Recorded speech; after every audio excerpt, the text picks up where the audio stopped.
Hello, everyone. I'm going to read through chapter 13 of Hobbes's Leviathan and comment as I go. I just wanted to encourage you to read this text and to give you some help in reading it.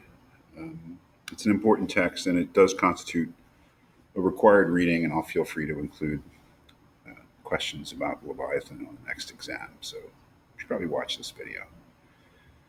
Hobbes' Leviathan, published in 1651, was a particularly fraught time in English history. Hobbes being an Englishman. The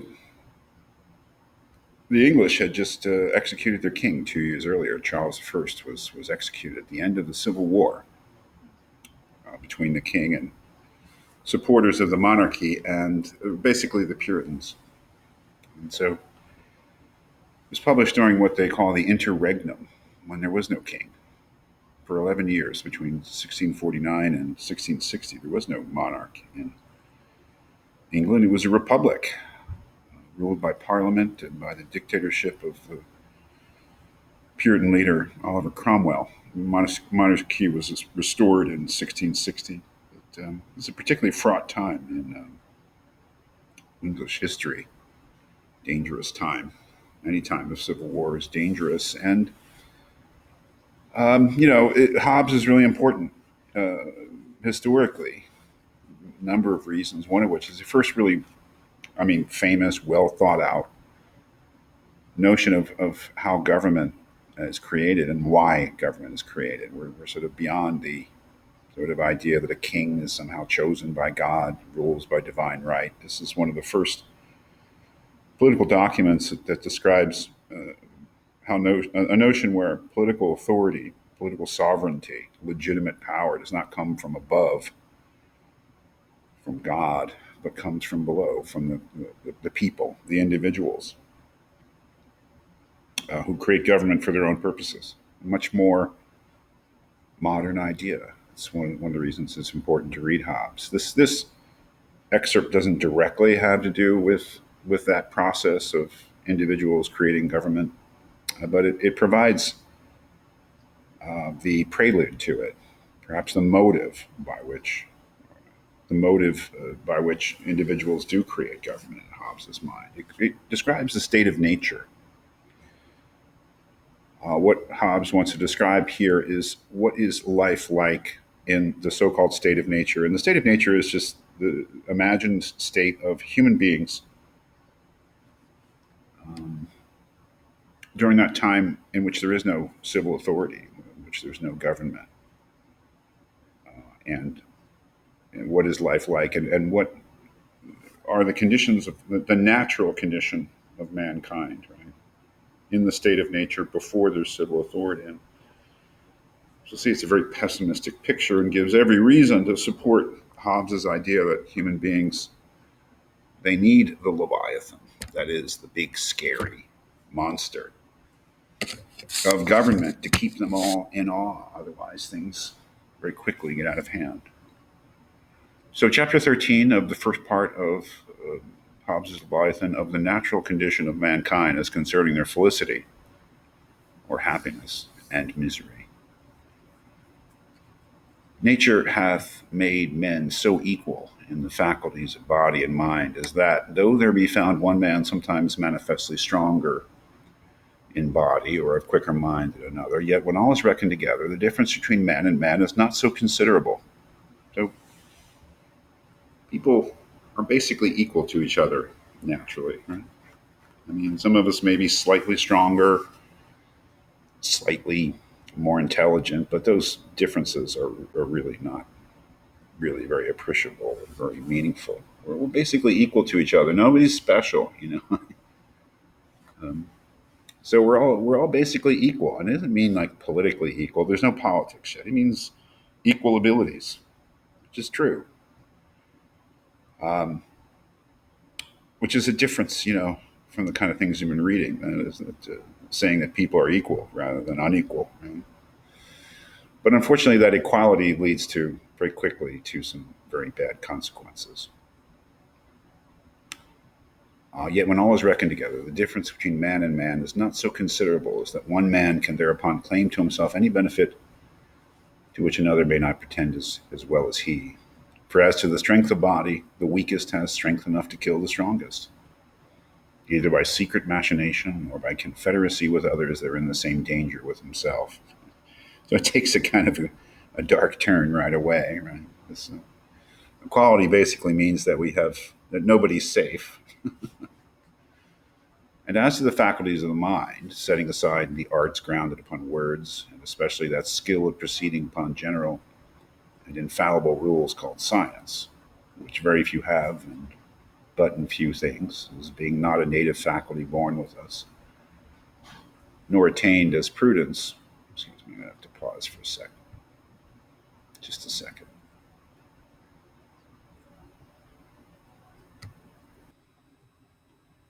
Sorry about that. Nor attained as prudence, while we look after somewhat else, I find yet a greater equality amongst men than that of strength. For prudence but experience, which equal time equally bestows on all men, and those things they equally apply themselves unto.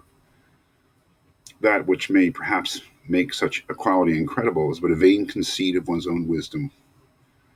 That is, I mean, we think that we're superior or special, or people do, but it's an illusion. We're more or less on equal ground with everyone around us, both physically and mentally, which almost all men think they have in a greater degree than the vulgar. That is, not all men but themselves, and a few others whom by fame or for concurring with themselves they approve. For such is the nature of men, that howsoever they may acknowledge many others to be more witty, or more eloquent, or more learned, yet they will hardly believe there be many so wise as themselves, for they see their own wit at hand, and other men's at a distance. But this proveth rather that men are in that point equal than unequal, for there is not ordinarily a greater sign of the equal distribution of anything than that every man is contented with his share. So he's establishing, that we're all basically equal. From this equality of ability ariseth equality of hope in the attaining of our ends. And therefore, if any two men desire the same thing, which nevertheless they cannot both enjoy, they become enemies. So, this equality of ability turns out not to be such a great thing. Remember, we're in the state of nature, there's no law, there's just us, we individuals. So, if we all have equal abilities and we're aware of that, then we all pretty much know that we have equal chances of getting what we want. And if two people want the same thing and they both can't have it, then they become enemies because they both want it and they're both willing to strive with the other to get it. And in the way to their end, which is principally their own conservation, you know, self protection, self preservation, and sometimes their delectation only, their pleasure only, endeavor to destroy or subdue one another.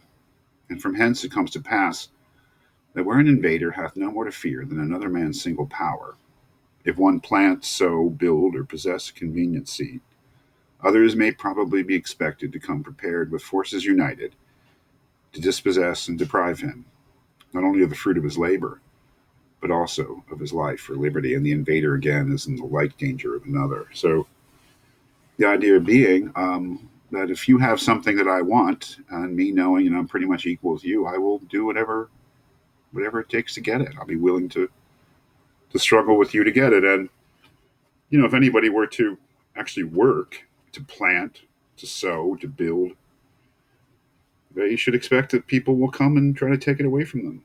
And if they do take it away from them, somebody will come along and try to take it away from the original invader. He's building a certain picture here of the chaos of the state of nature, given what human beings are like, given certain assumptions about the selfishness of human beings. And from this diffidence of one another, remember that word diffidence is a good word, fear and suspicion. So to be diffident is to be suspicious and skeptical of others' motives. And from this diffidence of one another, there is no way for any man to secure himself so reasonable as anticipation. That is, by force or wiles, to master the persons of all men he can, so long till he sees no other power great enough to endanger him. That is, there's no way to secure yourself so reasonable as anticipation, which basically means striking first, right? I mean, if I know what I'm like and I know that you're like me, then I know that if I have something that you want, that you'll try to take it from me because that's what I would do. So the best thing that I can do is to anticipate that you will attack me by attacking you first. It's got a certain game theory kind of logic to it. It's also incredibly depressing idea. And look what he says next. And this is no more than his own conservation requireth, and is generally allowed. That is, if you reasonably believe that somebody's going to attack you, then you're allowed to attack them first to prevent it. It's part of your own conservation, your self-preservation. Also, because there be some that taking pleasure in contemplating their own power in the acts of conquest, which they pursue farther than their security requires, if others that otherwise would be glad to be at ease within modest bounds should not by invasion increase their power, they would not be able long time by standing only on their defense to subsist. That is, even if you're not constantly trying to get from others, there are people who are like that. And so if you sort of stand still and just sort of are contented with your own modest share, you're not going to make it, he says. You have to, you're forced to try to increase your power. And by consequence, such augmentation of dominion over men being necessary to a man's conservation, it ought to be allowed him. I mean, for Hobbes, there's really only one natural law, and that is the law of self-preservation. Whatever means necessary to preserve yourself, natural law says you can employ them because you have the right to self-preservation, whatever that takes. It's obviously leads to these crazy consequences. Again, men have no pleasure, but on the contrary, a great deal of grief in keeping company where there is no power able to overawe them all. Like I might have said in class, the basic idea is that we are animals. I mean, we're human animals, but we're animals, and we're kind of like dogs. Men have no pleasure, but on the contrary, a great deal of grief where there is no power to overawe them all.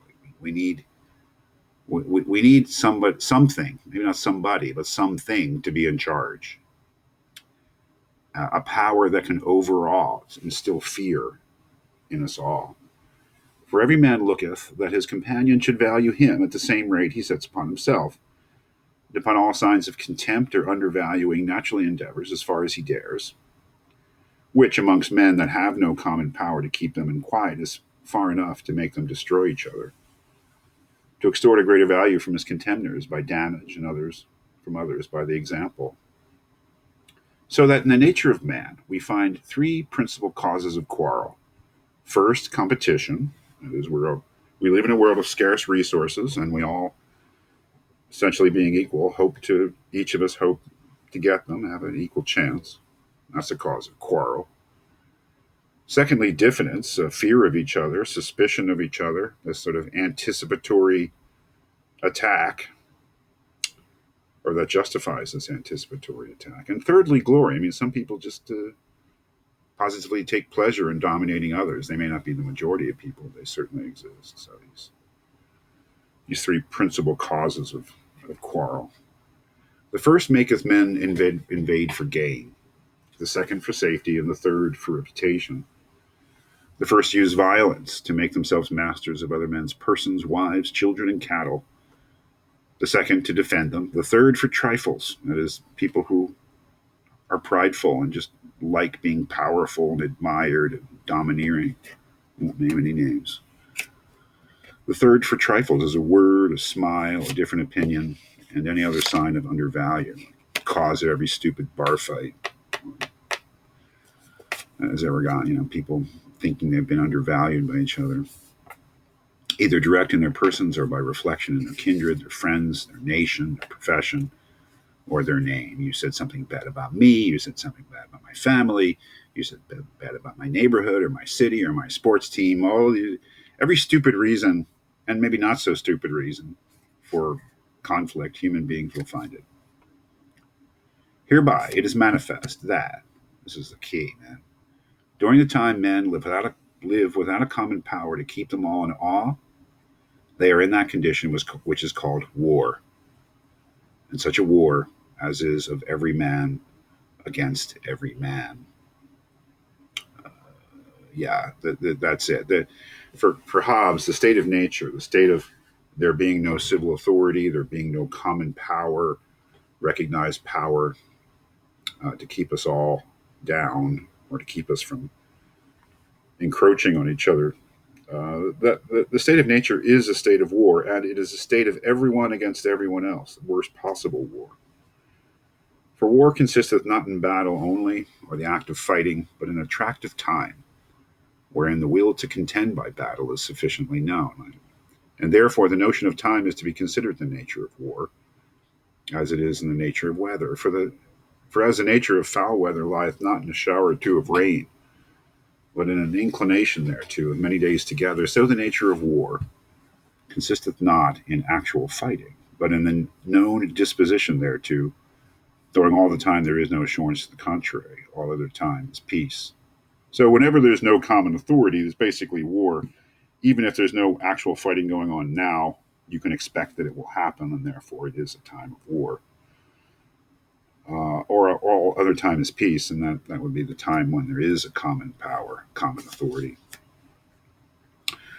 Whatsoever therefore is consequent to a time of war, where every man is enemy to every man, the same consequent to the time wherein men live without other security than what their own strength and their own invention shall furnish them withal.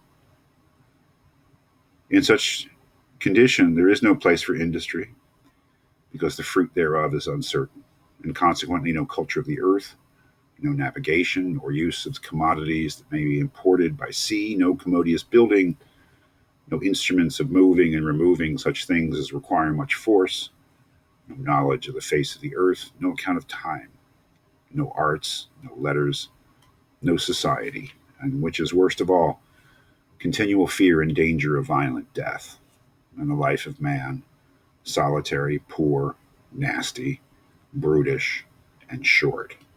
Wow. Probably the most famous line in all of Hobbes, most famous passage in all of Hobbes, basically saying that there's no civilization, there's nothing that we call a worthwhile human life under the conditions of the state of nature, or the state where there is no law, no literacy, no building, nothing we would call culture, and life is nasty, brutish, and short. He's painting a certain picture, a very, I would say, extreme picture. Whether it's exaggerated, that's for you to judge, but it certainly is an extreme picture of misery. It may seem strange to some man that has not well weighed these things, that nature should thus dissociate and render men apt to invade and destroy one another, and he may therefore, not trusting to this inference made from the passions, desire perhaps to have the same confirmed by experience. That is, do we really fear each other this much? Is human nature really like this? He says, let him therefore consider with himself. When taking a journey, he arms himself and seeks to go well accompanied. When going to sleep, he locks his doors. When even in his house, he locks his chests. And this, when he knows there be laws and public officers, armed to revenge all injury shall be done him.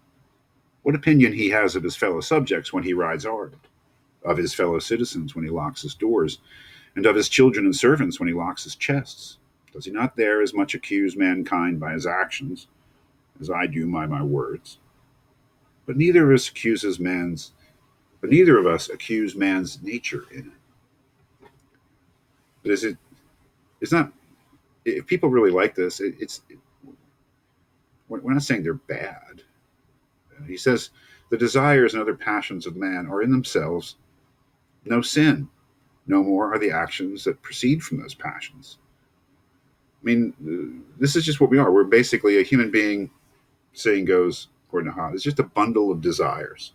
That's just the way we're made. It's inevitable that there'll be these conflicts. And it's inevitable people will try to get what they want without any real respect for other people's rights. What rights do they really have except the right of self-preservation, just like you? Right? No more are the actions that proceed from those passions till they know a law that forbids them, which till laws be made they cannot know, nor can any law be made till they have agreed upon the person that shall make it. So this whole idea of natural law, that say from a Thomas Aquinas, is really rejected. If there's any natural law, it's the law of self-preservation. Law is something that human beings create. And to create law, we have to appoint somebody to be the lawmaker. So we have to have civil authority. So before that, basically anything goes. I'm just going to skip here. He makes some stupid remarks about Native Americans here that are just trying to make a point, but it's calls them the savage people north of America, sort of to point out what he says. Oh, this is really, not imaginary, but it's just wrong. But we'll skip that. Skip this part too. Not very helpful. Going down here at the bottom of the page, to this war of every man against every man, this also is consequent that nothing can be unjust. I mean, there's no such thing as justice and injustice in the state of nature. They don't apply. The notions of right and wrong, justice and injustice have there no place. Where there is no common power, there is no law. Where no law, no injustice. So there has to be an established common power, a civil authority, before there can be law. I mean, unless there are laws and unless there is an authority to back up those laws through threat of punishment, then in essence, there is no law without that. Force and fraud are in war the two cardinal virtues. If the state of nature is a state of war, then using force and fraud cannot be considered unjust because there is no justice, right? Justice and injustice are none of the faculties, neither the body nor mind. Remember, Plato thought they were. Plato thought that justice was the proper harmonizing of the internal parts of the human being. Hobbes is obviously denying that. Justice and injustice are none of the faculties, neither the body nor mind. If they were, they might be in a man that were alone in the world, as well as his senses and passions. They, justice and injustice, are qualities that relate to men in society, not in solitude. It is consequent also to the same condition that there be no propriety, no dominion, no mine and thine distinct, but only that to be every man's that he can get, and for so long as he can keep it. There's no property in the state of nature. It doesn't mean anything. It's just what you can get for as long as you can keep it. And thus much for the ill condition in which man, by mere nature, is actually placed in, though with a possibility to come out of it, consisting partly in the passions, partly in his reason. This leads to the second part of the book, which is really about painting this terrible picture of the state of nature. Hobbes describes how it is that human beings are led to create government, to create the Leviathan, to create law, so that they can have some chance for enough security to live a decent life. And this, he says, that this comes partly from the passions, that is, we're selfish, we want to enjoy, and partly in our reason. The passions, he continues, the passions that incline men to peace are fear of death, desire of such things as are necessary to commodious living, and a hope by their industry to obtain them. That is, we want the good things in life. We want as much as possible. And he's presuming that we're all selfish, that we don't really care about other people getting them too. But that's okay. You don't need to, right? Because even though our passions are selfish, our reason is smart. He says, and reason suggesteth convenient articles of peace upon which men may be drawn to agreement. These articles are they which otherwise are called the laws of nature, whereof I shall speak more particularly in the 2 following chapters. So basically, our reason says something like this: yes, all I care about is just fulfilling as many of my desires as possible, getting as much of the good things in life as possible. How do I do that? Well, it would seem that law would be a bad thing. Government would be a bad thing because it restrains me. I'd rather have the total freedom of the state of nature. But the problem with the state of nature is that everybody's free. So I would like to take everything for myself, but so would everyone else. So it leads to this sort of hellish conflict. So reason says, well, let's make a peace treaty. Let's compromise. Let's create laws and a civil authority to back them up, the Leviathan, so that if we don't get everything we want, at least we'll get something. It's the best deal we can make. Life is still about, Hobbes would say, satisfying your desires. It's really all that life is about. And in a perfect world, we'd be able to satisfy them all. We don't live in a perfect world. If we insist on keeping our total freedom of the state of nature, we'll probably get nothing. If we agree with each other to make laws that restrain each other's behavior, then at least under those conditions, we'll get something. And I think that that's the origin of government in Hobbes's view. This is an astounding document. I hope that get something out. Sorry about the long video, but that's what I plan to do, is to sort of talk about it in class. So this is the video version of that.